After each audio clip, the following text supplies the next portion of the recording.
Hey guys, tonight we're diving headfirst into a world that's as ancient as it is unsettling. Imagine yourself standing on the precipice of a dense, emerald jungle, the air thick with the scent of damp earth and something else. Something primal. The calls of unseen birds echo through the canopy, and you can almost feel the weight of centuries pressing down on you. This isn't just a walk in the park, folks. We're talking about the disturbing rituals of the ancient Maya civilization. A people whose sophisticated understanding of the cosmos went hand in hand with practices that might make your modern sensibilities squirm. You're about to step back in time, into a reality where the lines between life, death, and the divine were impossibly thin, and where survival often meant navigating a spiritual landscape fraught with very real, very physical demands. Let's be honest.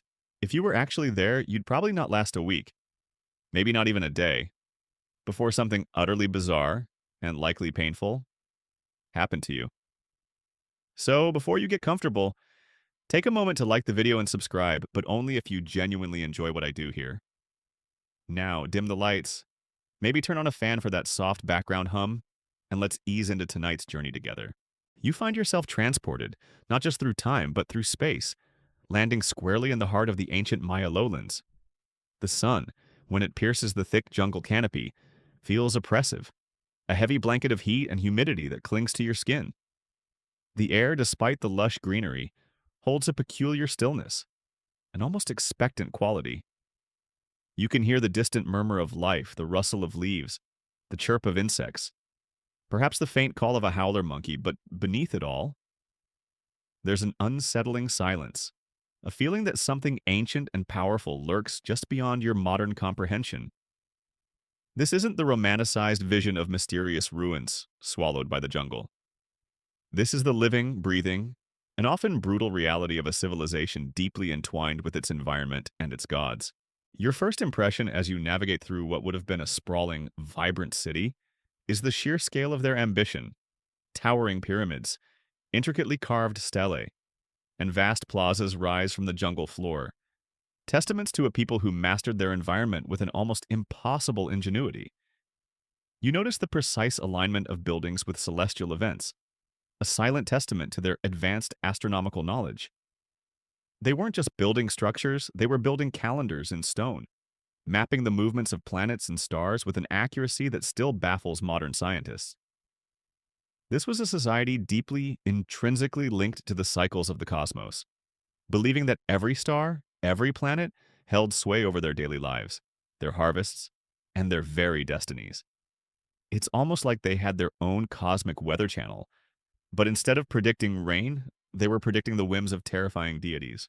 As you wander through the labyrinthine passages of what might have been a royal palace, you catch glimpses of intricate carvings on the walls. They depict figures adorned with elaborate headdresses, grasping scepters, and surrounded by glyphs that twist and turn in complex patterns. These aren't just decorative elements, they are narratives, chronicling the reigns of kings, the victories of warriors, and, most disturbingly, the sacred rituals that permeated every facet of Maya existence. You might notice, for example, the recurring motif of serpents or jaguars, powerful creatures that held deep symbolic meaning in their cosmology. These weren't just animals, they were manifestations of divine power, embodying both creation and destruction. It's a bit like if your local government buildings had giant murals of a grumpy bear demanding tribute.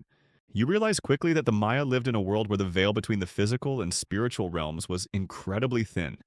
If it existed at all, their gods weren't distant, abstract concepts.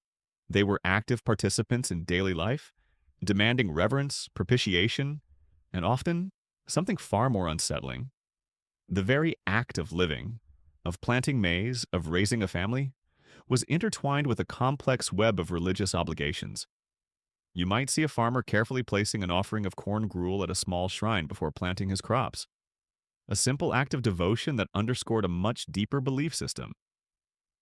This wasn't just superstition, it was their operating system for the universe, dictating how they understood everything from a bountiful harvest to a devastating drought. One of the first things that might strike you as you observe the daily rhythms of Maya life is the constant awareness of reciprocity. They believed that the gods provided life, light, and sustenance. But this provision was not without cost. The gods required sustenance in return, a form of spiritual nourishment that maintained the delicate balance of the cosmos. This concept, known as kex, or exchange, was fundamental to their worldview. It wasn't about appeasing an angry god so much as it was about maintaining a cosmic equilibrium. Think of it like a cosmic subscription service. You get sunshine and rain, but you better keep up with your payments, or things could get very, very unpleasant. As you venture further, you might stumble upon a market pulsating with activity. Here, brightly colored textiles are exchanged for obsidian blades, fragrant spices for intricately carved jade. But even in this seemingly mundane setting, the spiritual undercurrent is palpable. Merchants might offer small prayers to specific deities for successful transactions, or a shaman might be consulted regarding the auspicious timing for a trade agreement. Every action, no matter how small, carried a ripple effect in the spiritual realm. It makes you wonder if our modern-day equivalent is checking the weather app before a big meeting. Just a different kind of omen. You begin to notice the pervasive presence of ancestor veneration. Ancestors weren't just remembered, they were active participants in the lives of the living, offering guidance, protection, and sometimes warnings. Funerary practices were elaborate, designed to ensure a smooth transition to the underworld and to maintain a connection between the living and the dead. You might observe a family tending to a small, private shrine dedicated to their forebears, offering food, drink, and incense. This wasn't morbid, it was an extension of family, a continuing dialogue with those who had come before. It's a stark contrast to how casually we might toss out old family photos. The concept of time itself was deeply religious for the Maya. Their intricate calendar systems, far beyond mere tracking of days, were interwoven with prophecies, divine cycles, and the very fabric of existence. The famous long count calendar, for instance, wasn't just a way to count years, it was a way to chart cosmic cycles, with each period carrying its own unique energies and prophecies. You might observe a priest meticulously charting the movements of Venus, believing that its specific position held clues about the success or failure of an upcoming ceremony. The idea that time itself was a living, breathing entity, cyclical and infused with divine purpose, is a concept that truly separates their worldview from our linear, clock-driven lives. It's like their calendars were not just telling time, but also telling fortunes, stock market predictions, and the ideal time to do laundry. One intriguing detail that surfaces as you observe their agricultural practices is the sacred nature of maize. More than just a food staple, maize was considered a divine gift, the very substance from which humanity was created. The Popol Vuh, their sacred text, describes humanity being formed from corn dough, solidifying its central role in their cosmology. You might see a Maya farmer tenderly tending his cornfield, not just as a source of livelihood, but as a sacred act of nurturing the very essence of life. Every stage of the maize plant's growth, from planting to harvest, was accompanied by specific rituals and prayers, acknowledging its divine origin and crucial role in their survival. It truly highlights how deeply intertwined their spiritual beliefs were with their agricultural practices. Historians still debate whether the emphasis on maize as a divine substance contributed to the eventual collapse of some Maya city-states due to over-reliance on a single crop, making them vulnerable to environmental shifts. As the sun begins to set, casting long, eerie shadows across the ancient plazas, you become acutely aware of the palpable presence of the supernatural. The Maya believed that the boundaries between the human world, the heavens, and the underworld were permeable, especially during specific ceremonial times. Spirits, deities, and ancestors could traverse these realms, interacting with humans for good or ill. You might witness a shaman, adorned with feathers and jade, entering a trance state, believed to be journeying into the spiritual realm to communicate with deities or retrieve lost souls. This wasn't just performance, it was a deeply held belief in the ability of certain individuals to mediate between the earthly and the divine. The very air around you feels charged with unseen energies, a silent hum of spiritual activity that would be utterly overwhelming to a modern mind. The architecture itself, beyond its practical function, was imbued with spiritual significance. Pyramids weren't just impressive structures, they were symbolic mountains, connecting the earthly realm to the celestial spheres. Temples atop these pyramids served as portals, allowing priests and rulers to ascend closer to the gods and perform rituals that would influence the cosmos. You might notice specific alignments of temples with the rising sun on solstices or equinoxes, precise calculations that allowed them to harness celestial energies for their ceremonies. It's a reminder that their entire built environment was a sacred landscape, a physical manifestation of their deeply held cosmological beliefs. It's like every building was a giant prayer. You also begin to grasp the inherent duality in Maya thought: life and death, creation and destruction, light and darkness. These weren't opposing forces, but rather complementary aspects of a continuous cycle. Death was not an end, but a transformation, a journey to the underworld, Xibalba, before potential rebirth. This cyclical view permeated their understanding of the universe, their history, and their rituals. Even in their most brutal ceremonies, there was often a profound belief in regeneration and renewal. This nuanced understanding of existence, where even the darkest acts served a higher cyclical purpose, is a concept that often gets lost in our more simplistic interpretations. The sheer volume of glyphs and texts that the Maya left behind is astounding. While many were tragically destroyed by the Spanish conquistadors, the surviving codices, stelae, and pottery reveal a rich tapestry of mythology, history, and ritual. These aren't just pretty pictures. They are a complex writing system, allowing us to glimpse into their intellectual and spiritual world. You might see a scholar tracing the intricate patterns of a hieroglyphic inscription, trying to decipher a story that has been silent for centuries. It's a powerful reminder that this was a highly literate society, one that meticulously recorded its knowledge and beliefs for future generations. It makes you wonder how much more we would know if those texts hadn't been lost to time and conquest. The constant need for divine intervention was a driving force behind many of their unsettling practices. Faced with unpredictable droughts, devastating floods, and the constant threat of famine, the Maya believed that direct appeals to the gods were essential for survival. This wasn't a matter of simple faith. It was a pragmatic approach to managing an often harsh environment. If the rains didn't come, if the crops failed, it was a clear sign that the gods were displeased, and more drastic measures were required to restore cosmic harmony. It's like a perpetually failing internet connection that needs constant resetting. But the reset button involves a lot more blood. The pervasive understanding you develop, as you continue to observe the ancient Maya, is that their very survival hinged on a delicate balance with powers beyond their immediate grasp. You see it in the anxious glances upward at the sky during a prolonged dry spell. The way communities would gather, their faces etched with a shared concern for the coming harvest. The gods, in their worldview, weren't just benevolent providers, they were capricious, demanding, and often terrifying. And satisfying these deities often required a level of propitiation that would shock and unsettle modern sensibilities. This wasn't about charming them with a good joke. This was about life and death, and the price of sustenance was often paid in ways you wouldn't expect.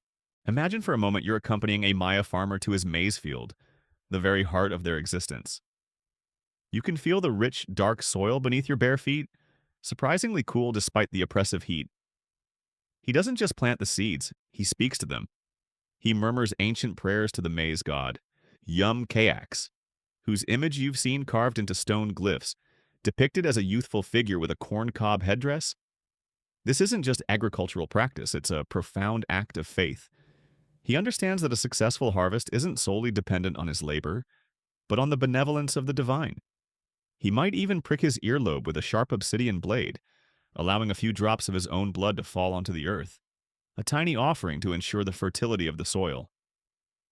This personal act of bloodletting, even in its most minor form, underscores the deeply ingrained belief that even the smallest offering of life force was valuable to the gods. It's a bit like giving your car a blood transfusion before a long trip, just to make sure it runs smoothly. The struggle for food was constant, and it shaped their rituals in profound ways. Unlike many ancient civilizations built along major rivers, the Maya in the lowlands relied heavily on seasonal rainfall for their agriculture. This made them acutely vulnerable to droughts. When the rains didn't come, or when they came too late, the specter of famine loomed large. You'd witness the growing desperation in the eyes of the people, the communal prayers intensifying, the offerings becoming more elaborate, all in a desperate attempt to appease Chake, the powerful rain god, often depicted with a long, pendulous nose and wielding a lightning axe. They didn't just hope for rain, they demanded it, through ceremony and sacrifice. One common practice you might observe, especially during times of drought, would be ceremonies involving jade and other precious greenstones. These items, prized for their color, symbolized water and fertility. You might see priests casting pieces of jade into a cenote, a natural sinkhole that served as a gateway to the underworld, believing that this direct offering to the water gods below would entice the rain to fall from above. These cenotes, often breathtakingly beautiful with their crystalline waters, were also places of immense spiritual power, seen as direct conduits to the watery underworld where Chak resided. It's like throwing coins into a wishing well, but with far higher stakes and much more valuable currency. Beyond the vital need for sustenance, the Maya also sought divine favor for protection from natural disasters, victory in warfare, and the well-being of their rulers. The Ajah, or king, was not just a political leader but a divine intermediary, seen as a living link between the human and spiritual realms. His well-being, and his ability to communicate effectively with the gods, was paramount to the prosperity of the entire city-state. This is why many of the grandest and most elaborate rituals centered around the king, reaffirming his sacred role and ensuring his continued connection to the divine powers that sustained their world. Imagine if your president had to perform ritual dances to ensure a good economy. It adds a whole new layer to statecraft. You might encounter a royal procession, a dazzling display of power and piety. The king, adorned in magnificent jade and quetzal feather regalia, would be carried on a litter, surrounded by priests and nobles. The air would be thick with the scent of copal incense, its sweet, smoky tendrils believed to carry prayers and offerings to the heavens. This wasn't just a parade, it was a moving, sacred event, designed to reinforce the king's divine legitimacy and to remind the populace of the sacred order of their universe. The sheer artistry of their ceremonial costumes and regalia would astound you. Each feather, each bead, meticulously placed for symbolic effect.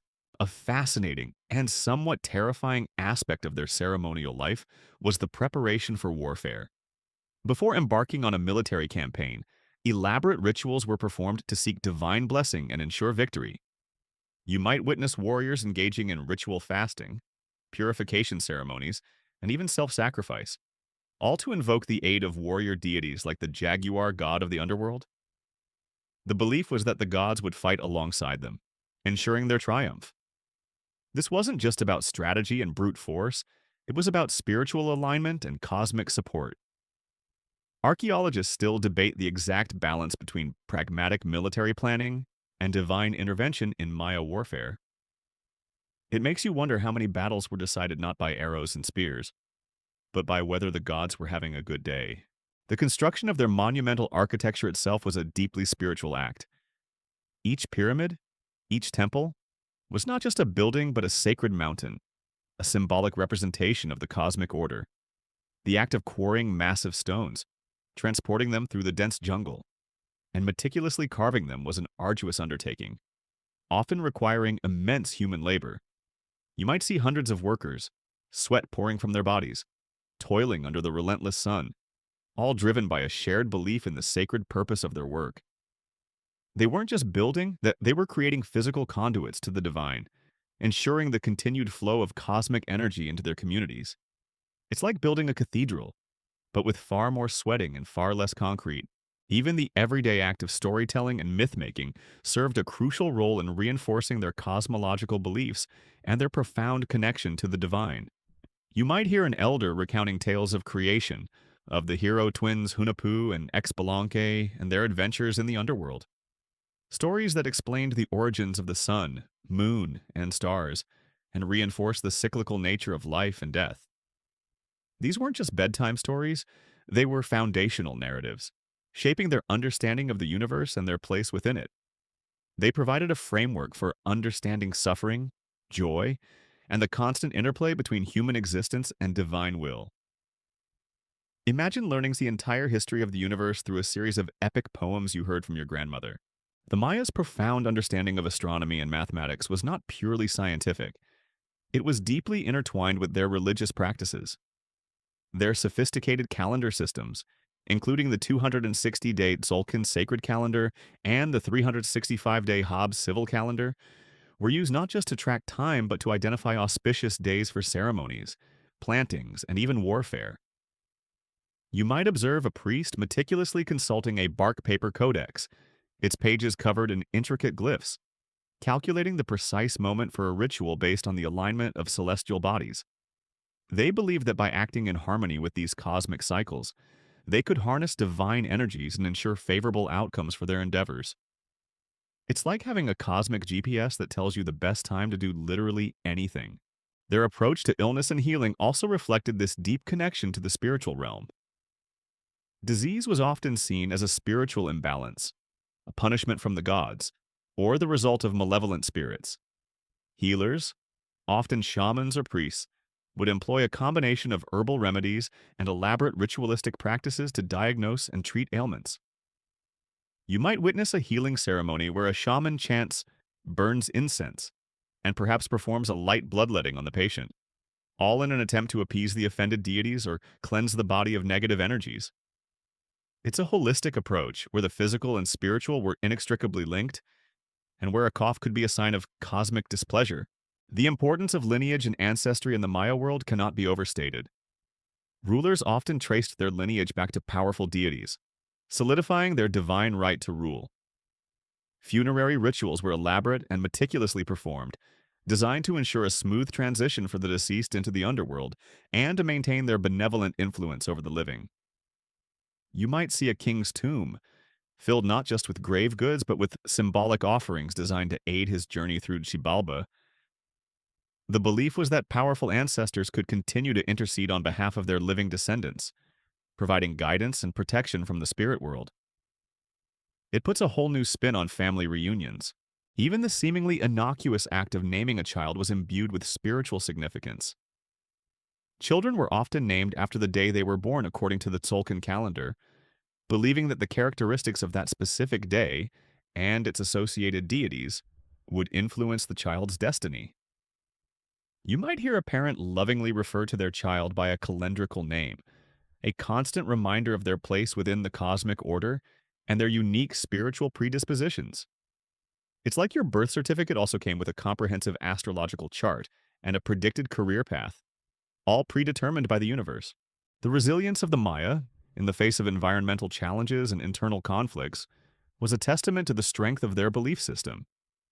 Even during periods of drought or warfare, their spiritual practices continued, often intensifying, as they sought solace and solutions from the divine. You might witness communities coming together for collective prayer and fasting during times of crisis, a powerful display of communal faith and shared vulnerability. Their rituals weren't just static traditions, they were dynamic responses to the ever-changing challenges of their world, constantly adapting to maintain harmony with the gods and ensure their survival.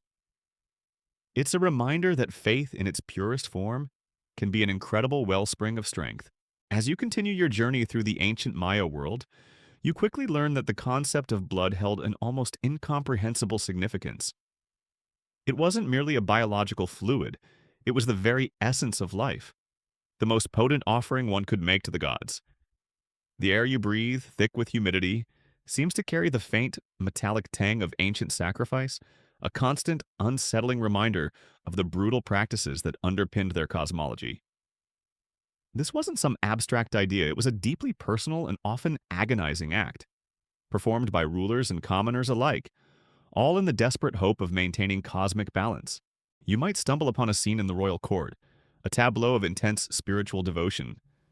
The Ajah, the king, stands before an assembled crowd, perhaps on a raised dais, his face a mask of solemn concentration. He's not preparing for a speech or a feast, he's preparing for a ritual that will literally draw his own life force. With a sharp obsidian blade or a stingray spine, he might pierce his tongue, or perhaps his penis, allowing drops of his sacred royal blood to fall onto bark paper. This paper, once saturated with his divine essence, would then be burned, its smoke curling upwards, carrying his prayers and offerings directly to the heavens, a literal lifeline to the gods.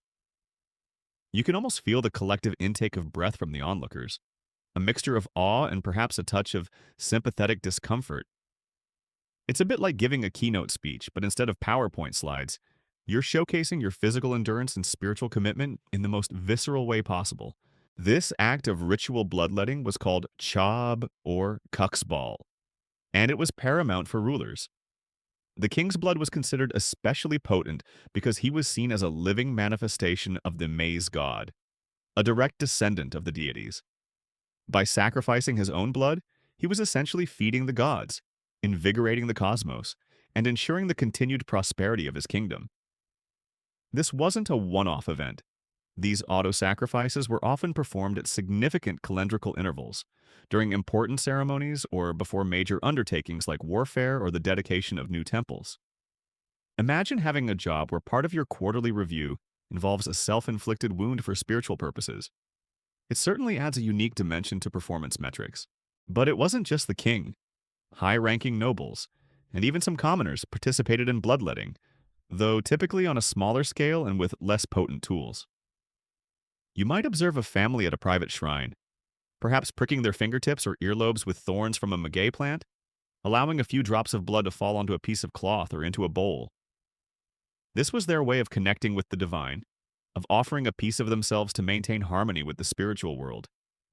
It highlights how deeply ingrained this practice was, permeating all levels of Maya society, not just the elite. It makes you wonder what kind of health and safety regulations they might have in place, if any. The tools used for these rituals were fascinatingly varied and often beautiful. You'd see exquisite stingray spines, carefully sharpened obsidian blades, or even bone awls, sometimes intricately carved with images of deities or important glyphs. These weren't just instruments, they were sacred artifacts, imbued with spiritual power, carefully curated and passed down through generations. Imagine the precision required, the steady hand, the unwavering focus, as the individual performing the ritual prepared to offer their own life force. The quality and craftsmanship of these tools tell you a lot about the importance placed on these acts. They certainly weren't just grabbing any old shard of rock. Beyond the pain, there was a profound spiritual purpose. Bloodletting was believed to open portals between the human world and the supernatural realms. The visions induced by pain and blood loss were seen as direct communication with ancestors and deities, a way to receive guidance, prophecies, or blessings. You might witness a participant, eyes glazed over, perhaps swaying gently, as they entered a trance-like state, their journey into the spirit world unfolding before them. It was a potent combination of physical endurance and spiritual aspiration, a direct path to experiencing the divine.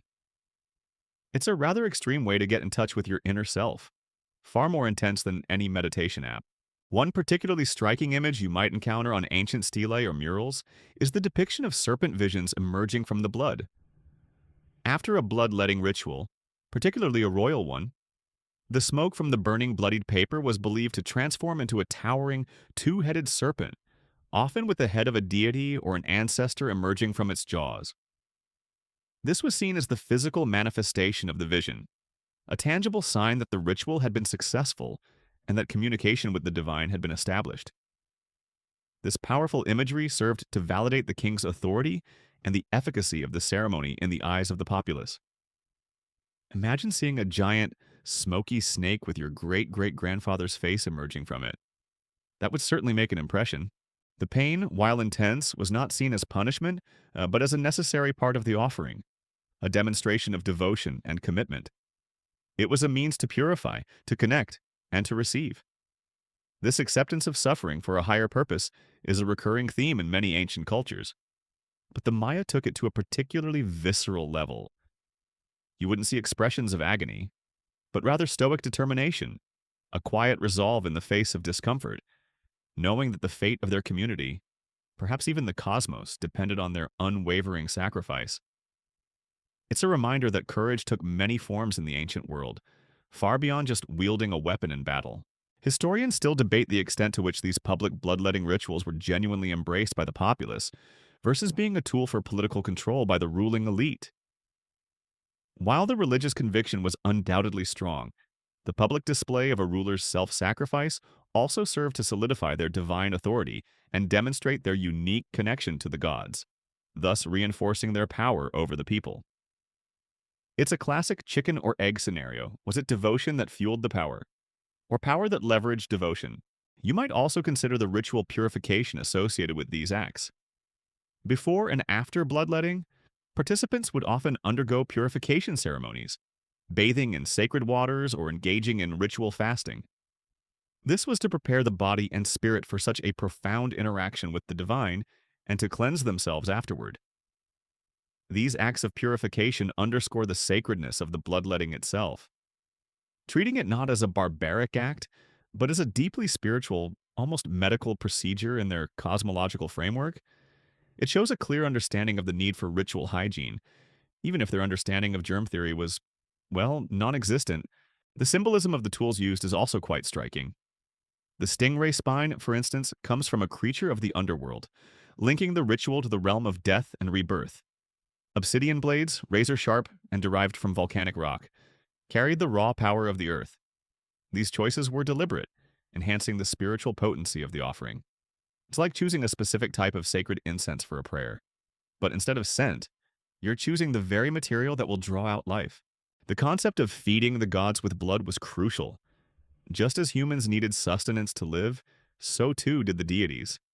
Without these vital offerings, the gods would weaken, and the cosmic order would unravel, leading to chaos, drought, and destruction. This constant need to replenish the divine energy pool meant that bloodletting was an ongoing, essential part of Maya life, woven into the very fabric of their societal and spiritual calendar. It's a bit like constantly recharging a very important, very powerful battery, except the battery runs on your vital fluids. Even the architecture of their temples and palaces seemed to facilitate these rituals.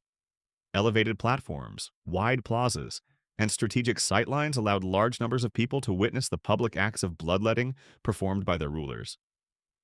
This public display was vital for reinforcing the king's authority and the power of the gods, ensuring the belief and participation of the populace.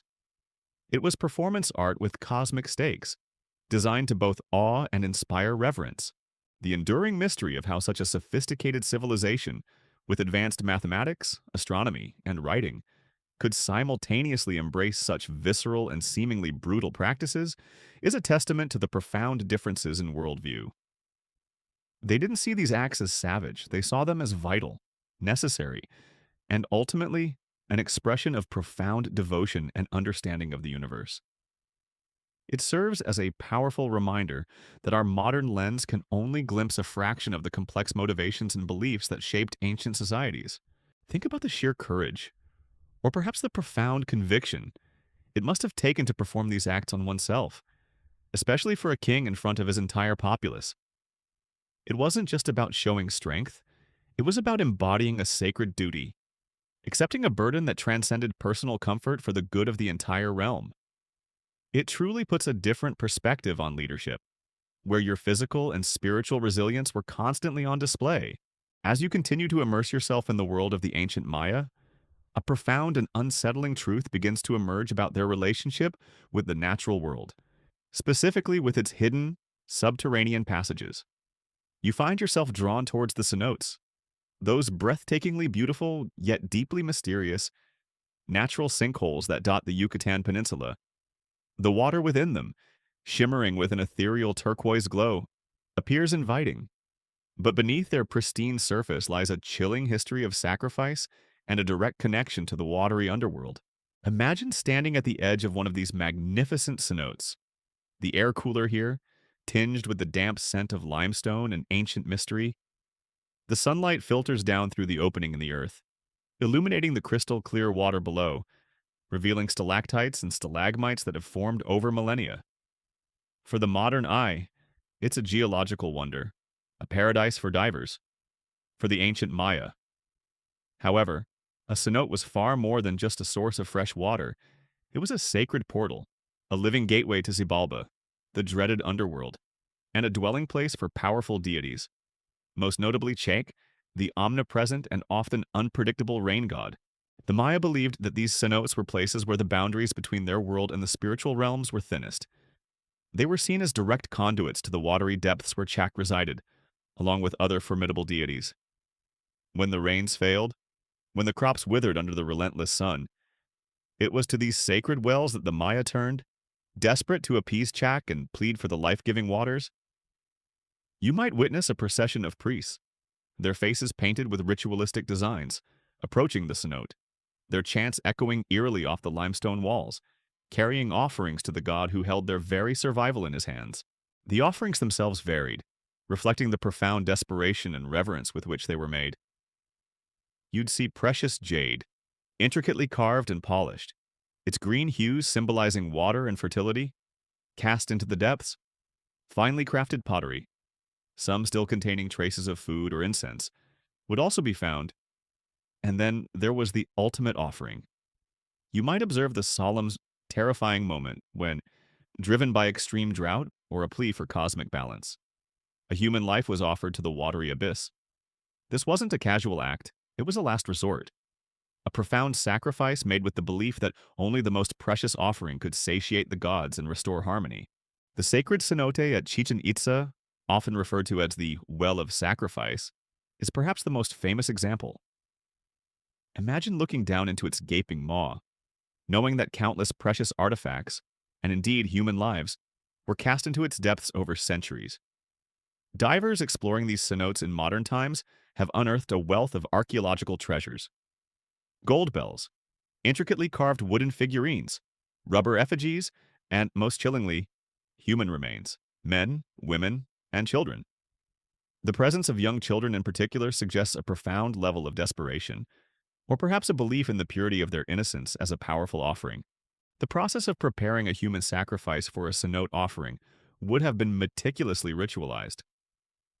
While the full details are lost to time, archaeological evidence suggests that individuals designated for sacrifice were sometimes adorned with ceremonial regalia, perhaps painted or drugged, before being led to the edge of the well. The intent was not necessarily to cause suffering in the same way as other forms of sacrifice, but rather to present a pure and complete offering. They weren't brutally murdered on the spot, but often incapacitated or drowned, becoming a permanent part of the cenote, their spirits believed to join Chake in the underworld. Historians still debate the precise motivations behind these human sacrifices in cenotes. Was it purely appeasement, a desperate plea for rain, or was it also a form of ritual purification, a way to cleanse the community of spiritual debt and ensure renewal? The truth likely lies in a complex interplay of these factors, reflecting the nuanced and deeply spiritual worldview of the Maya. It's a reminder that their actions, however disturbing to our modern eyes, were driven by a profound internal logic.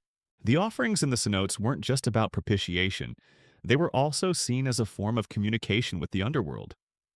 By casting precious items and lives into these watery depths, the Maya believed they were sending messages directly to the deities who resided there, engaging in a cosmic dialogue that maintained the delicate balance between the realms of the living and the dead.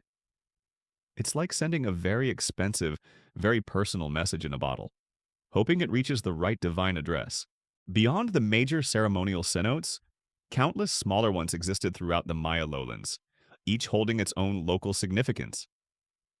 You might see a small, almost hidden cenote, used by a particular community for less dramatic, but equally heartfelt offerings, perhaps a clay pot filled with maize or a small figurine, a private prayer whispered to the water gods. These smaller, more intimate acts underscore the pervasive presence of the spiritual in everyday Maya life, where even the most common geographical feature held profound sacred meaning.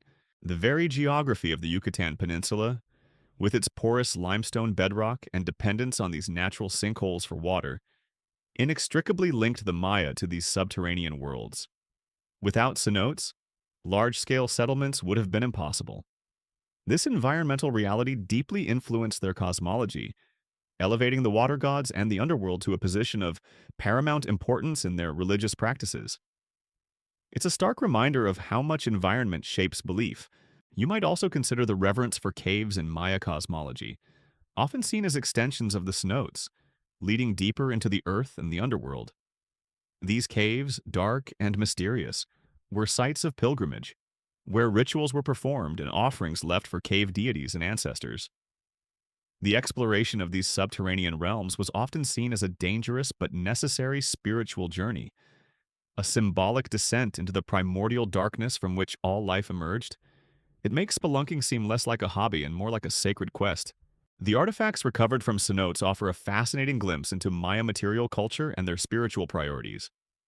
The sheer quantity and quality of jade, gold, and other precious materials found attest to the immense value they placed on these offerings. These weren't discarded items, they were objects of immense spiritual and material worth. Chosen with care and cast into the depths with solemn reverence, it's like finding a lost treasure chest at the bottom of a well, but each piece has a story of sacrifice attached to it. The concept of cycles was also paramount in their understanding of these watery offerings. Just as water evaporated from the cenotes to form clouds and return as rain, so too did the offerings, particularly life, return to the earth, nourishing the divine and ensuring the continuation of the cosmic cycle. Death in the cenote was not seen as an ending, but as a transformation, a return to the primordial waters of creation, a step in the grand, unending cycle of existence. This philosophical depth underlies even the most unsettling of their practices. As you gaze into the tranquil waters of a cenote, you can almost hear the echoes of ancient chants, the splash of offerings, the silent prayers of a desperate people. It's a place where beauty and brutality intertwine, where the source of life became the site of ultimate sacrifice. The unsettling serenity of these places is a powerful testament to the profound spiritual landscape of the ancient Maya, a world where every natural feature held a deeper, sacred meaning, and where the line between the sacred and the terrifying was often blurred. As you continue your journey through the ancient Maya world, you find yourself drawn to the roar of a distant crowd, a sound that promises excitement, competition, and something far more profound than mere sport. You are drawn to the Mesoamerican ballgame, a brutal spectacle played on elaborate courts that were central to almost every major Maya city. This wasn't just a game, it was a ritual, a profound cosmological reenactment that often culminated in the ultimate sacrifice, blurring the lines between athletic prowess and sacred duty. Imagine standing in a grand ball court, its massive, sloping walls rising high on either side, often adorned with intricate carvings depicting scenes of gods, warriors, and, of course, ball players. The air is thick with anticipation, the cheers and shouts of the spectators echoing off the stone, creating an almost hypnotic rhythm. The ball itself, a heavy sphere of solid rubber, thuds ominously as players warm up. This isn't your average pickup game in the park. It's a high-stakes, physically demanding contest, and the outcome often had cosmic implications. The rules of the ball game, known as pits to the Maya, were complex and varied across different regions and time periods, but certain core elements remained consistent. Players, often clad in protective gear like thick leather padding around their hips and chests, would attempt to propel the heavy rubber ball through stone rings mounted high on the ball court walls, or sometimes against markers on the ground, using only their hips, elbows, or knees. The use of hands or feet was generally forbidden, making for an incredibly challenging and acrobatic display. You can almost feel the jarring impact of the ball against their bodies, the sheer force required to control it, knowing that a misstep could lead to serious injury or worse. But the ball game was far more than just a physical contest. It was a deeply symbolic ritual, a cosmic battle reenacting the struggles of the hero twins, Hunahpu and Xibalba, in the underworld as described in the sacred Popol Vuh. The ball itself often represented celestial bodies, like the sun, moon, or Venus, moving through the heavens or the underworld. The ball court, therefore, became a stage for the universe, a microcosm where the fate of the cosmos was symbolically played out.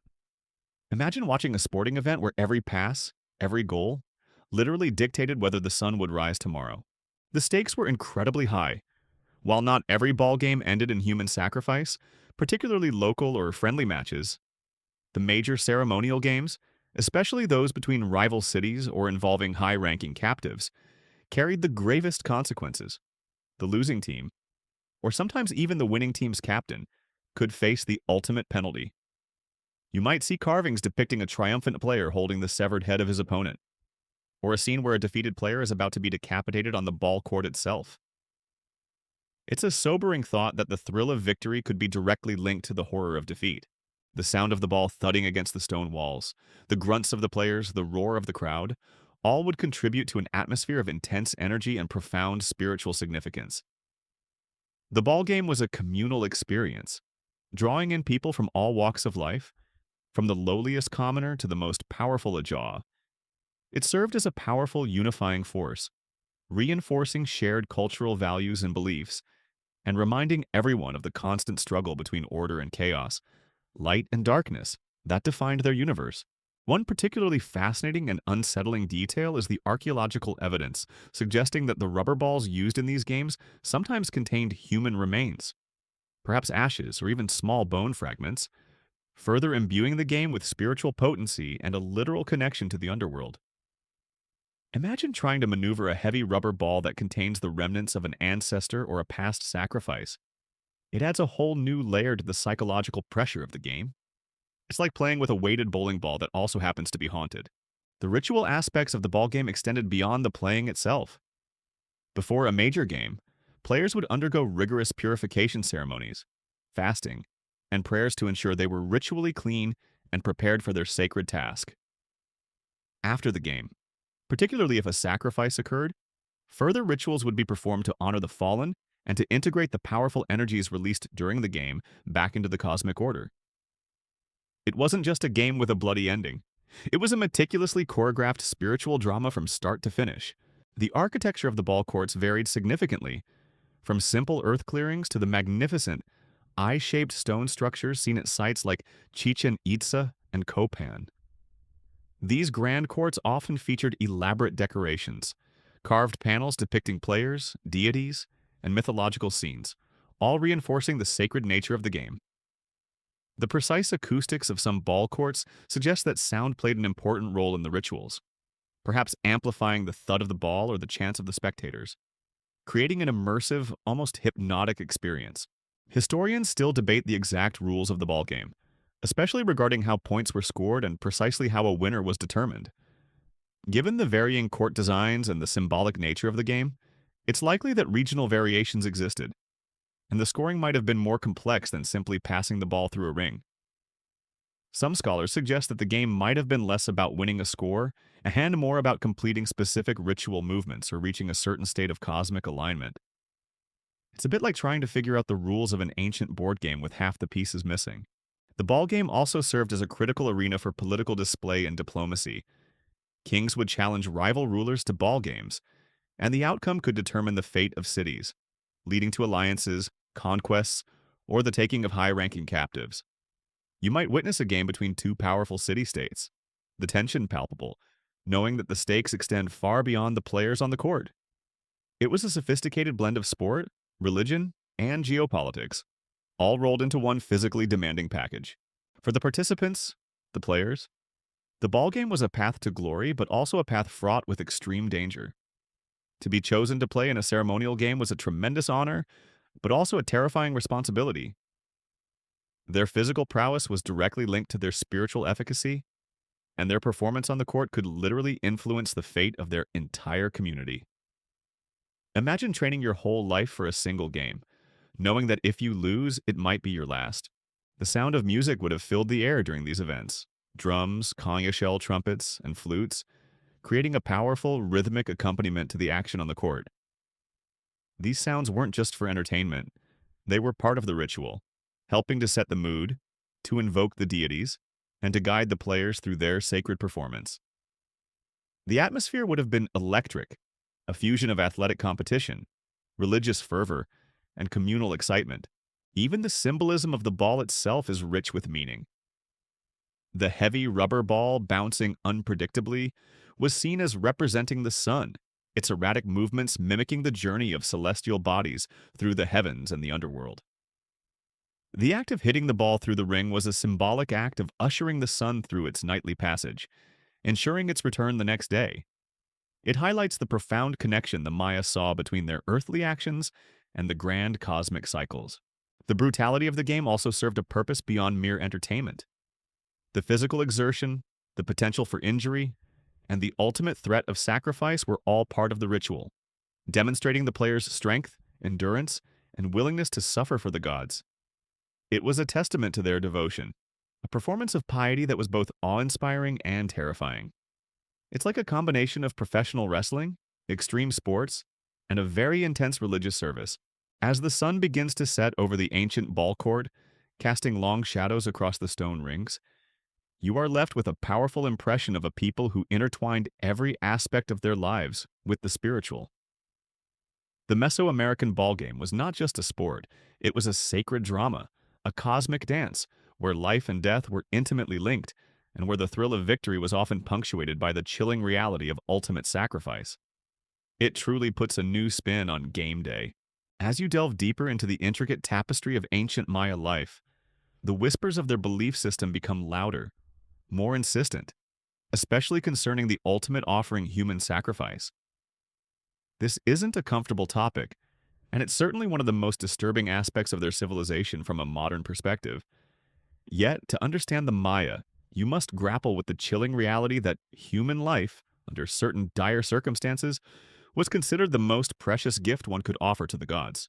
Imagine a grand plaza, bathed in the harsh tropical sun, the air thick with the scent of copal incense and something metallic, something that hints at the recent past or the immediate future. You are witnessing a ceremony, not a daily one, but an event of profound significance, one that demands the utmost reverence and, for some, the ultimate sacrifice. This isn't random violence, it's a meticulously ritualized act, performed with solemnity and a deep, albeit terrifying, purpose. The motivations behind human sacrifice in Maya society were multifaceted, driven by a complex interplay of religious belief, political necessity, and a desperate plea for cosmic balance. It wasn't an act of cruelty for its own sake, but rather a profoundly spiritual act intended to appease powerful deities, ensure the fertility of the land, guarantee victory in warfare, or commemorate significant calendrical events. You might observe a priest, his face painted with symbolic designs, raising his hands to the sky, invoking the names of the gods before the ceremony begins. A clear indication that this is a direct communication with the divine. The victims of these sacrifices were varied. Sometimes they were high-ranking war captives, noble warriors from rival city-states whose capture was a monumental triumph, symbolizing the defeat of an enemy and the appropriation of their spiritual power, and their sacrifice was a powerful message, both to the gods and to the vanquished, reinforcing the victor's supremacy. You might see a captive, adorned in ceremonial attire, perhaps with their hands bound, led to the sacrificial altar, their stoic demeanor suggesting a grim acceptance of their fate, or perhaps a profound belief in an honorable afterlife. Other times, the victims might have been chosen from within the Maya population itself, perhaps orphans, slaves, or individuals designated for this sacred role from birth. In periods of extreme environmental crisis, such as prolonged droughts or devastating famines. The desperate need to appease the gods, particularly Chak, the rain god, could lead to offerings of the most precious resource, human life. This wasn't a decision taken lightly. It was a societal response to existential threats, a desperate attempt to restore cosmic harmony. The methods of sacrifice varied, as indicated by archaeological evidence and surviving imagery. Decapitation was certainly one prominent method, often depicted on stone carvings and pottery, particularly in the context of the ball game. You might see carvings of a victorious ball player holding the severed head of his opponent, or a priest presenting a decapitated head to a deity. This act was often symbolic of the sun's journey into the underworld at dusk, and its rebirth at dawn, a vital part of the cosmic cycle. Another method involved heart extraction, though archaeological evidence for this is less direct in the Maya lowlands compared to the Aztecs. It's still believed to have occurred. Imagine the chilling spectacle of a victim stretched over a stone altar, perhaps at the summit of a towering pyramid. Their chest opened, and their still beating heart removed as an offering to the sun god. Kinich Ahau. This was the ultimate life-giving offering, believed to directly nourish the sun and ensure its daily journey across the sky. Sometimes, victims were thrown into sacred cenotes, as we discussed earlier, particularly for offerings to Chak. You might imagine the solemn procession, the final push, and the splash as the victim disappeared into the dark, watery depths, their life surrendered to the underworld deities. The intent here was often less about violence and more about a complete, irreversible offering, a union with the sacred waters. The ritual paraphernalia associated with human sacrifice would have been profoundly unsettling.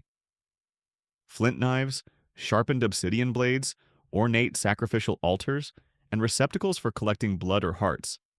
These were not just tools, but sacred objects, meticulously crafted and imbued with spiritual power. You might see these items, perhaps still bearing faint traces of their ancient use, displayed with reverence in temple complexes. The concept of auto-sacrifice, or bloodletting, performed by rulers and nobles, served as a symbolic parallel to human sacrifice. By shedding their own blood, they were participating in a lesser form of the ultimate offering, reaffirming their connection to the divine and demonstrating their willingness to suffer for their people. It was a way for the elite to connect with the raw power of sacrifice without necessarily taking a life. Historians still debate the extent to which auto-sacrifice diminished the need for human sacrifice, or if it merely served as a complementary practice. It's a complex interplay between personal devotion and societal demand. The public nature of many human sacrifices also served a critical political function. Witnessing such a profound act of devotion, carried out by the king or high priests, would undoubtedly instill a powerful sense of awe, fear, and reverence in the populace. It reinforced the divine authority of the rulers, the power of the gods, and the terrifying consequences of displeasing them. It was a spectacle designed to consolidate power and maintain social order, a grim reminder of the absolute authority of the ruling elite. The psychological impact on the Maya people themselves must have been immense. Growing up in a society where human sacrifice was a known, albeit infrequent, occurrence, would have shaped their worldview in profound ways. It would have instilled a deep sense of respect for the gods, a pervasive awareness of cosmic indebtedness, and perhaps a fatalistic acceptance of life's inherent fragility. You might imagine the whispers among the commoners, the silent prayers, the hope that they would never be called upon to provide such a profound offering. Even the architecture of their cities often facilitated these rituals. Pyramids with steep staircases leading to altars at their summits provided a dramatic stage for public ceremonies, ensuring that the spectacle of sacrifice was visible to a large audience. These towering structures weren't just places of worship, they were stages for cosmic drama, designed to amplify the emotional and spiritual impact of the rituals performed upon them. The enduring legacy of these disturbing rituals continues to fascinate and challenge modern understanding. It forces us to confront the vast differences in worldview between ancient civilizations and our own, reminding us that what we perceive as barbaric, others perceived as deeply sacred and necessary for the continuation of life itself. It's a chilling reminder that humanity's relationship with the divine has taken countless, often terrifying forms throughout history. As you continue to immerse yourself in the Maya world, a new layer of their intricate belief system unfolds, revealing a profound and almost obsessive connection to the cosmos. You begin to understand that for the Maya, the sky was not just a distant expanse of stars, it was a living, breathing entity, a divine calendar and a celestial stage where the gods played out their cosmic dramas. Every glimmering star, every wandering planet, every fleeting comet held a message, a prophecy, or an omen that dictated the very rhythm of their lives and the timing of their most disturbing rituals. Imagine a clear night in the Maya lowlands. Far from any modern light pollution, the Milky Way would stretch across the velvety black sky like a shimmering river of stars, a breathtaking spectacle. For the Maya, this wasn't just a beautiful sight. It was the celestial road, the path taken by deities and ancestors, a divine superhighway connecting the human realm to the heavens and the underworld. You might witness an astronomer priest, his eyes fixed on the constellations, meticulously charting their movements, believing that these patterns held the key to future events. From bountiful harvests to devastating wars, the Maya developed an incredibly sophisticated understanding of astronomy, far beyond what you might expect from a civilization without telescopes. They tracked the movements of the sun, moon, Venus, and other planets with astonishing precision, creating complex tables and almanacs that predicted celestial events decades, even centuries, in advance. This wasn't merely intellectual curiosity, it was a religious imperative. They believed that these celestial cycles were directly linked to earthly phenomena, and by understanding them, they could maintain harmony with the divine. It's like having a cosmic weather forecast, but instead of just predicting rain, it predicts the mood of the gods. One of the most fascinating aspects of their celestial obsession was their focus on Venus. This planet, seen as both the morning star and the evening star, held immense symbolic importance, often associated with warfare and sacrifice. You might see images of warrior deities depicted with Venus glyphs, emphasizing its role as a celestial harbinger of conflict. The Maya meticulously tracked its 584-day cycle, believing that certain phases of Venus were auspicious for waging war, for capturing enemies, and for performing specific human sacrifices. Imagine planning a military campaign not just based on troop strength, but on the exact position of a planet in the night sky. The alignment of their monumental architecture with celestial events is another testament to their profound astronomical knowledge. Many of their pyramids and temples were precisely oriented to mark the solstices and equinoxes, allowing the sun to cast dramatic shadows or illuminate specific doorways on these significant days. You might stand at El Castillo at Chichen Itza during the spring equinox and witness the incredible phenomenon of the feathered serpent god, Kukulkan, appearing to slither down the pyramid's staircase as the sunlight plays across its edges. This wasn't accidental. It was a deliberate act of cosmic engineering, designed to physically manifest the divine on Earth. Eclipses, both solar and lunar, were particularly terrifying events for the Maya.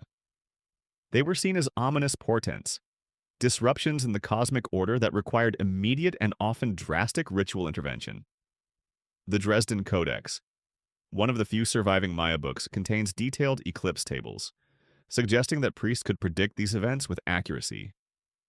You might imagine the collective dread that would sweep through a Maya city as the sun began to dim during a solar eclipse, followed by desperate prayers, loud noises to scare away the celestial jaguars believed to be devouring the sun, and perhaps even emergency sacrifices to restore the light. It's like a power outage, but with infinitely higher stakes and far more terrifying explanations. The Maya also developed a complex system of zodiacal constellations, though different from our Western zodiac. These constellations were associated with specific deities, animals, and agricultural cycles, guiding their understanding of the heavens. You might see a shaman pointing to a group of stars, recounting the myths associated with them, linking the celestial patterns to the stories of creation and the actions of the gods. This wasn't just stargazing, it was reading the divine narrative written in the sky. Historians still debate the extent to which astronomical predictions directly dictated the necessity of human sacrifice versus merely influencing its timing. While the connection between celestial omens and ritual action is clear, the ultimate decision to perform a sacrifice likely involved a complex interplay of religious belief, political considerations, and societal pressure, rather than a purely deterministic celestial mandate. It's a bit like wondering if your horoscope actually makes you have a bad day, or just confirms it. The role of the Ajah, the king, was intimately tied to his ability to interpret and interact with these celestial forces. He was often depicted as an astronomer priest, his regal power validated by his connection to the cosmos. His accurate predictions of celestial events and his successful performance of rituals to maintain cosmic harmony were crucial for maintaining his legitimacy and the well-being of his kingdom. Imagine a ruler whose political power rested not just on military might, but on his ability to predict the next meteor shower. Beyond grand astronomical events, the daily movement of the sun across the sky was also imbued with profound meaning. The sun, Kinich Ahau, was a powerful deity, often associated with life, warmth, and the king himself, his nightly journey through the underworld. Xibalba was a dangerous one, requiring human sacrifice to ensure his successful rebirth each morning. You might witness a morning ritual, perhaps involving offerings of copal incense and blood, performed at sunrise to empower Kinich Ahau for his journey across the heavens, ensuring light and life for another day. It's a literal way to give the sun its morning coffee. The Maya also paid close attention to the lunar cycle, which was essential for their calendrical systems and for predicting agricultural cycles. The moon goddess, Ixchel, was associated with weaving, childbirth, and medicine, representing the feminine principle and the cycles of life. Rituals and offerings to Ixchel would often coincide with specific phases of the moon, seeking her blessings for fertility and healing. It highlights how their astronomical observations extended beyond just the dramatic. They also incorporated the subtle and consistent rhythms of the night sky. The very concept of time, as we've discussed, was cyclical for the Maya. and this was directly informed by their astronomical observations. The endless cycles of the sun, moon, and planets reinforced their belief in recurrence and renewal. This cyclical view also meant that historical events could be seen as repeating patterns, and understanding these patterns through celestial prediction could offer insights into the future. It's a far more intricate and fatalistic view of time than our modern linear progression. The presence of observatories in Maya cities, often round or specifically designed for astronomical viewing, further underscores their dedication to celestial observation. These structures were not just temples, they were scientific instruments, allowing their priests to track movements with incredible precision. You might imagine a priest, perched atop such an observatory, charting the path of a distant star, his calculations guiding the timing of the next important ceremony. The disturbing reality is that this profound astronomical knowledge was not used for scientific advancement in the modern sense, but primarily for religious purposes. The ability to predict celestial events gave their priestly class immense power, allowing them to dictate the timing of rituals, including those involving sacrifice, and thus maintain control over the populace. It was knowledge wielded for spiritual and political authority, a fascinating blend of intellect and profound belief. As the constellations slowly shift above you, tracing their ancient paths across the sky, you begin to grasp the weight of the Maya's cosmic responsibility. Their lives were a constant dance with the heavens, a continuous effort to read the divine will in the stars and to respond with rituals that, to them, were absolutely essential for the continued order of the universe. It truly was a celestial ballet, with human lives as its most significant steps. As you venture deeper into the spiritual landscape of the ancient Maya, a pervasive sense of dread begins to cling to the humid air, a chill that has nothing to do with the tropical heat. You are about to descend into Xibalba, the dreaded underworld, a realm of shadowy deities, terrifying trials, and the final destination for many Maya souls.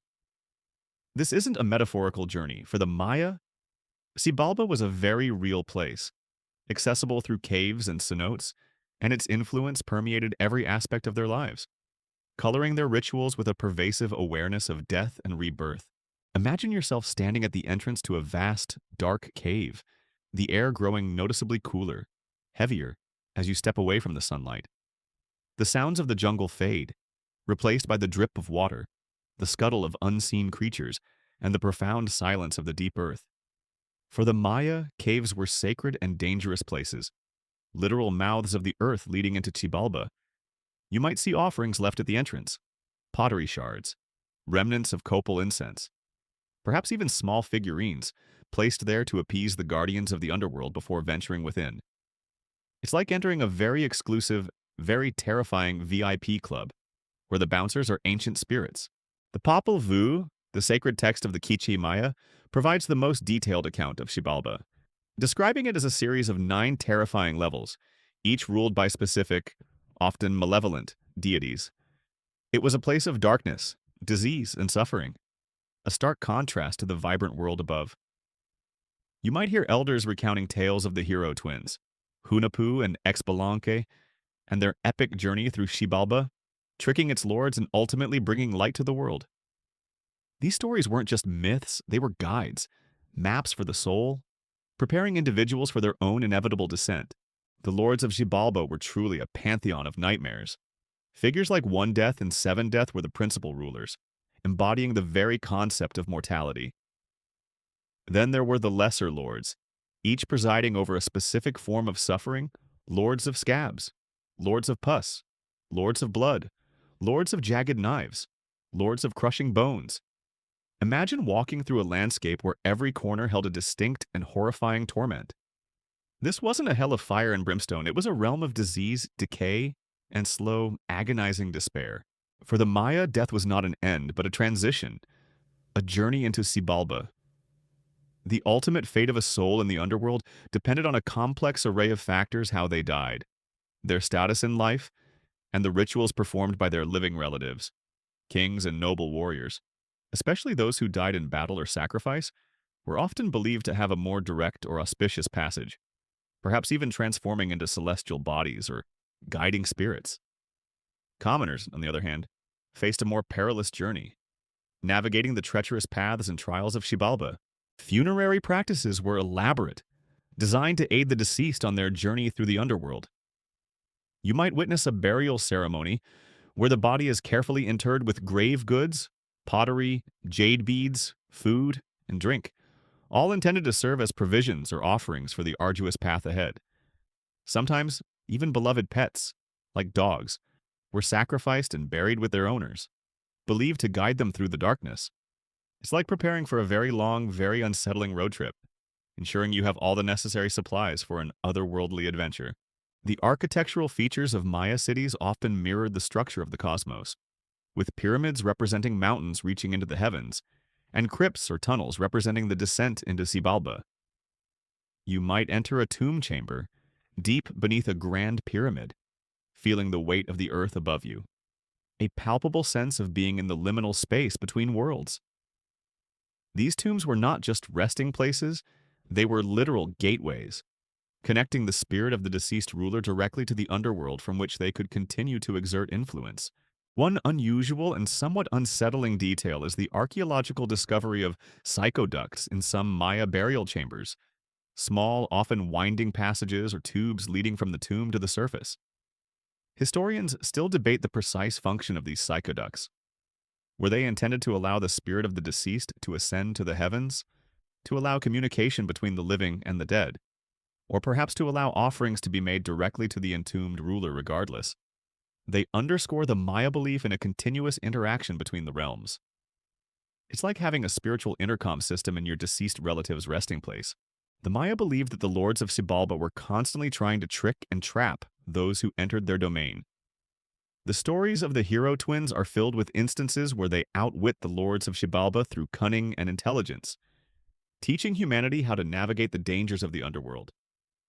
You might imagine a Maya child listening to these tales, learning the subtle lessons about perseverance, trickery, and the importance of knowing one's enemies, even if those enemies are terrifying death gods.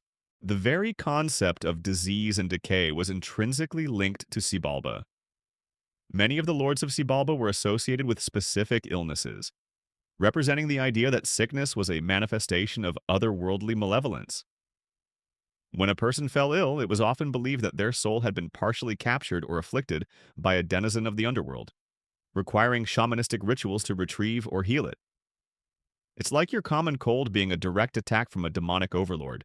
Caves, therefore, were not just places for offerings, they were also sites for healing rituals, where shamans would attempt to enter the underworld to battle the forces of disease and retrieve lost souls. You might witness a healing ceremony at the mouth of a cave, the shaman chanting burning copal and perhaps entering a trance state, his spiritual journey into Xibalba unfolding before the anxious family. These were dangerous journeys, both physically and spiritually, with the shaman risking their own soul to heal others. The profound darkness of Xibalba also served as a symbolic contrast to the light of the sun and the vibrancy of the living world. The sun's nightly journey through the underworld was a perilous one, requiring constant sustenance, often in the form of blood and sacrifice, to ensure its successful rebirth each morning. This cosmic struggle that played out nightly reinforced the constant battle between light and darkness, creation and destruction, that defined the Maya universe. The unsettling presence of skeletal motifs, death's heads, and images of decay in Maya art and architecture also served as constant reminders of Xibalba's pervasive influence. These weren't just decorative elements. They were potent symbols of mortality and the constant interplay between life and death. You might see a skull carved into a doorway, or a depiction of a death god on a vase, serving as a subtle yet powerful reminder of the journey that awaited every living soul, even in their recreational activities. The Maya subtly reinforced the themes of Xibalba. The ballgame, as we discussed, was a profound reenactment of the hero twins' journey through the underworld, battling the lords of death. The ball court itself became a symbolic entrance to Xibalba, with the game's outcome often leading to a literal journey to the afterlife for the losing players. It shows how deeply woven the concept of the underworld was into their entire cultural fabric. As you emerge from the chilling depths of a simulated Xibalba, back into the warm, humid air of the jungle, you carry with you a renewed appreciation for the Maya's complex understanding of death. It wasn't a finality, but a challenging journey, a necessary transition, and a place of powerful deities whose influence reached far beyond the grave. The echoes of their terrifying trials and the whispers of their death lords linger, reminding you that even in sleep, there are ancient, disturbing realms waiting to be explored. As you continue your deep dive into the fascinating and often disturbing world of the ancient Maya, you shift your focus from the grand spectacles of sacrifice and the terrifying depths of Xibalba to the intricate daily rhythms of their spiritual lives. Here, you discover a meticulous interplay of feasts, fasts, and the carefully guarded knowledge held by the Maya elite, all designed to maintain cosmic harmony and reinforce societal order. This wasn't just about what they ate or didn't eat. It was about power, purification, and the profound belief that every human action had a ripple effect in the spiritual realm. Imagine a vibrant Maya city, bustling with activity.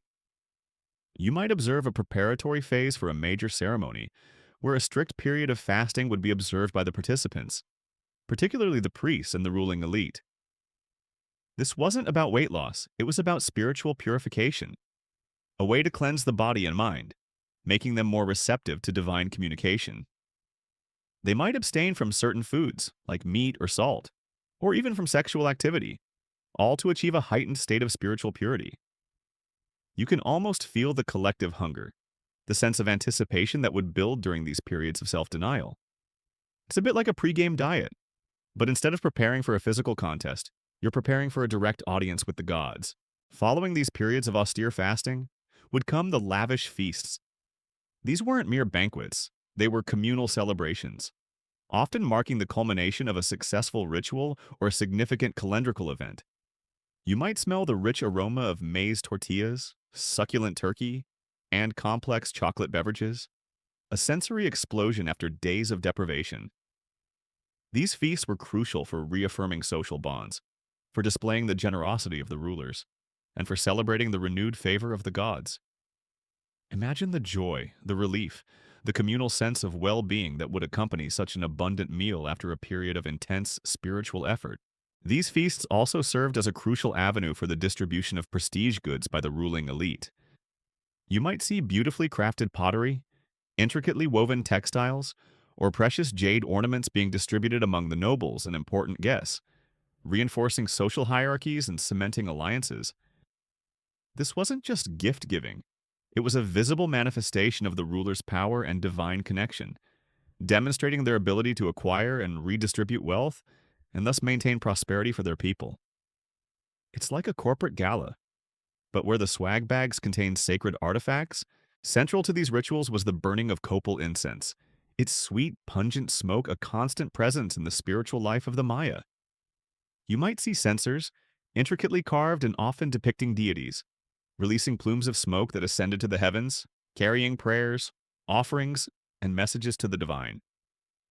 The smoke was believed to literally feed the gods, providing them with nourishment and maintaining their vitality. This wasn't just about creating an atmosphere, it was a direct form of communication, a tangible bridge between the earthly and the celestial realms. The guarded knowledge of the Maya elite was perhaps their most powerful tool. The priests, scribes, and astronomers formed a distinct class, responsible for mastering the complex calendar systems, deciphering celestial movements, and interpreting omens. This knowledge was often kept secret from the general populace, ensuring the elite's unique position as intermediaries between humanity and the divine. You might imagine a group of scribes meticulously poring over bark paper codices, their faces illuminated by flickering torchlight, their minds immersed in calculations and prophecies that held profound implications for their entire society. The very act of writing was sacred for the Maya. Their intricate hieroglyphic script was not just a means of communication, it was a way to record divine knowledge, historical events, and prophecies. The scribes were revered individuals, artists and intellectuals who wielded immense power through their command of this complex system.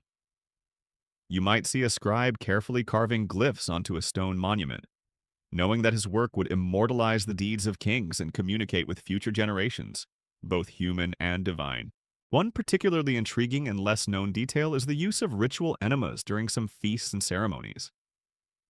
Archaeological evidence suggests that certain psychoactive substances, such as fermented alcoholic beverages or hallucinogenic plants, were sometimes administered rectally via enemas.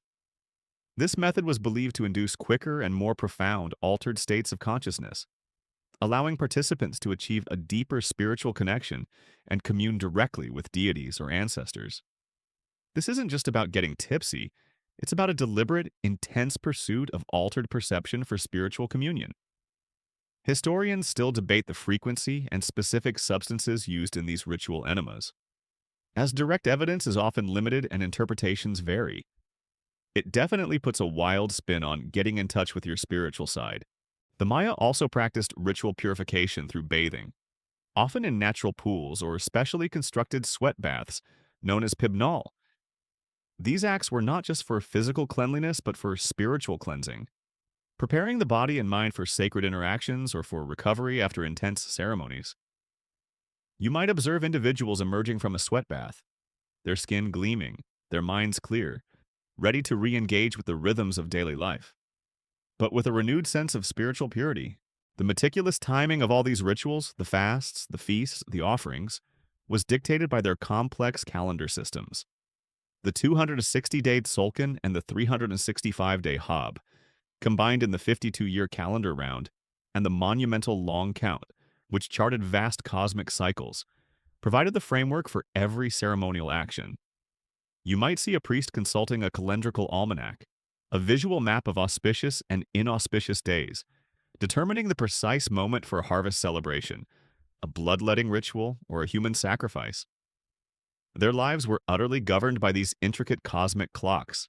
The concept of debt to the gods permeated their worldview, and rituals of feasting and fasting were ways to repay this debt.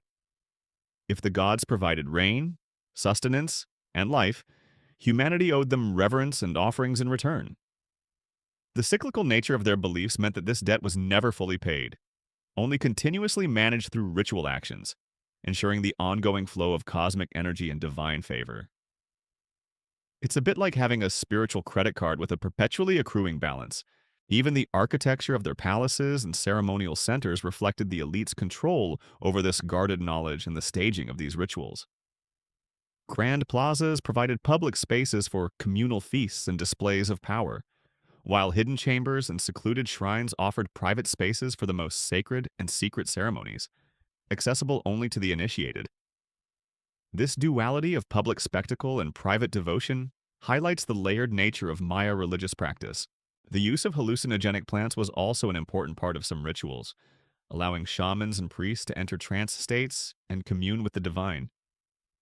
You might see a shaman inhaling sacred smoke or consuming a ritual brew, his eyes glazing over as he embarks on a spiritual journey, his body a vessel for divine communication.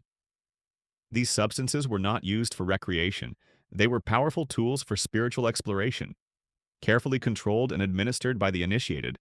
The continuity of these practices across generations speaks to their profound importance. The knowledge of feasting, fasting, and ceremonial protocols was passed down orally and through written texts, ensuring that the Maya remained in tune with the cosmic forces that shaped their world. You might imagine an elder priest instructing a younger novice, sharing the ancient wisdom and the precise methods for interacting with the divine. A sacred lineage of knowledge that spanned centuries, as the scent of ancient copal smoke seems to linger in the air, and the echoes of communal feasting fade.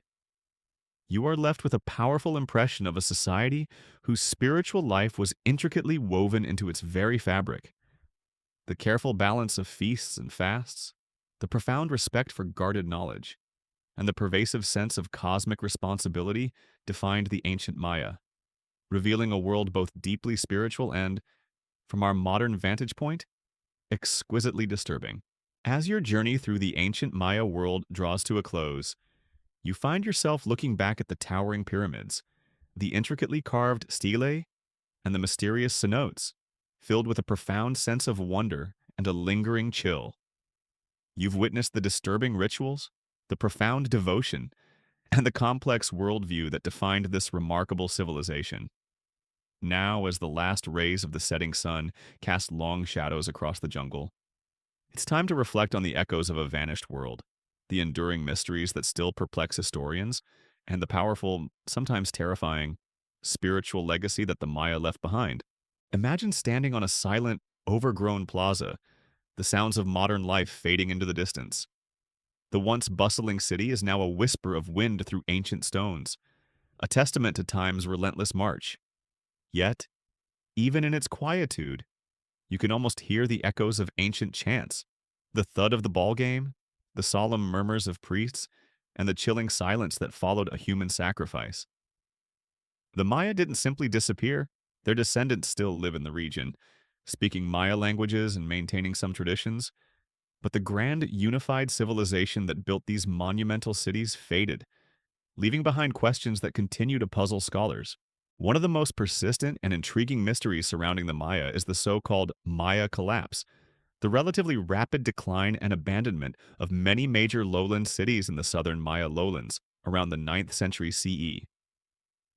Imagine these magnificent urban centers, once thriving with life, art, and intellectual pursuits, slowly emptying, the elaborate rituals ceasing, the monumental construction grinding to a halt.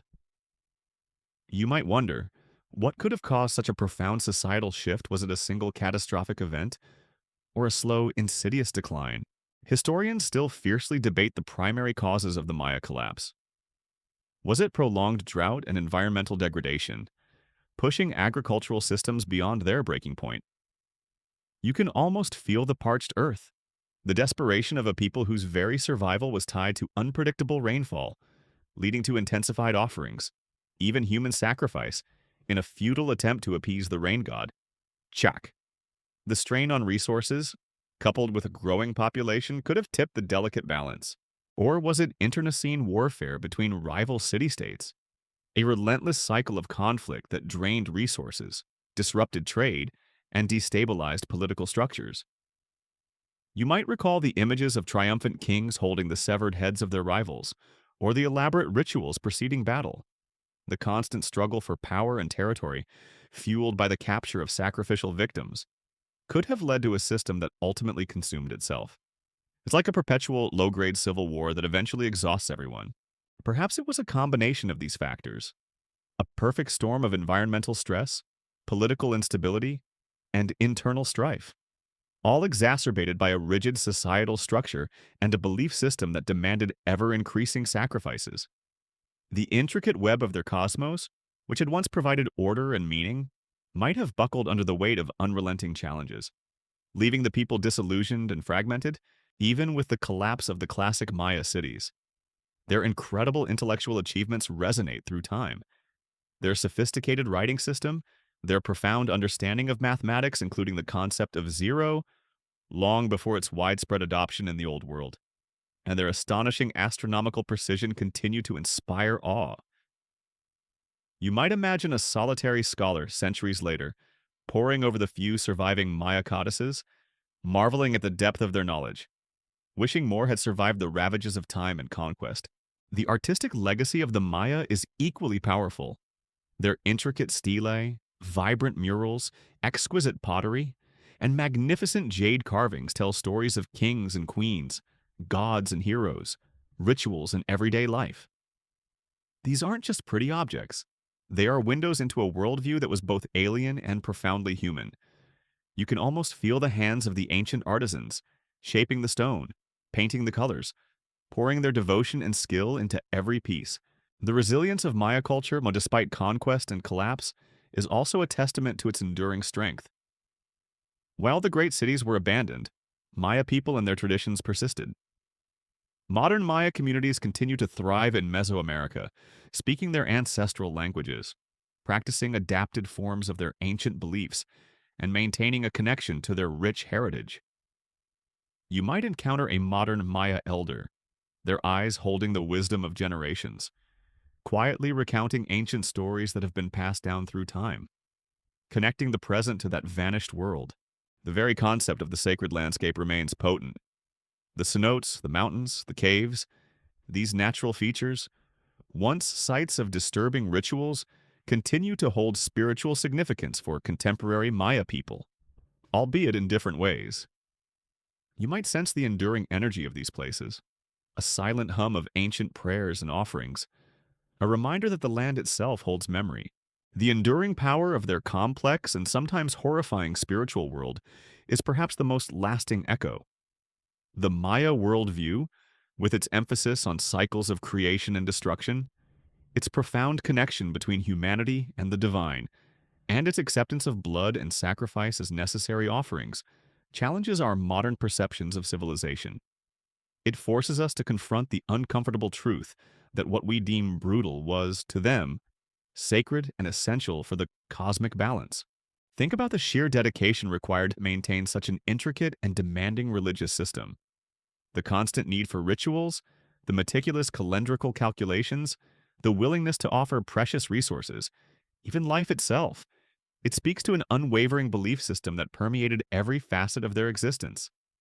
It wasn't just something they did, it was who they were.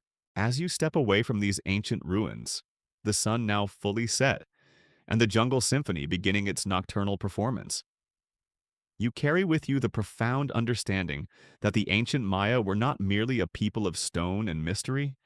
They were a civilization of immense intellect, artistic brilliance, and a spiritual depth that, while often disturbing to our modern sensibilities, was undeniably powerful and utterly captivating.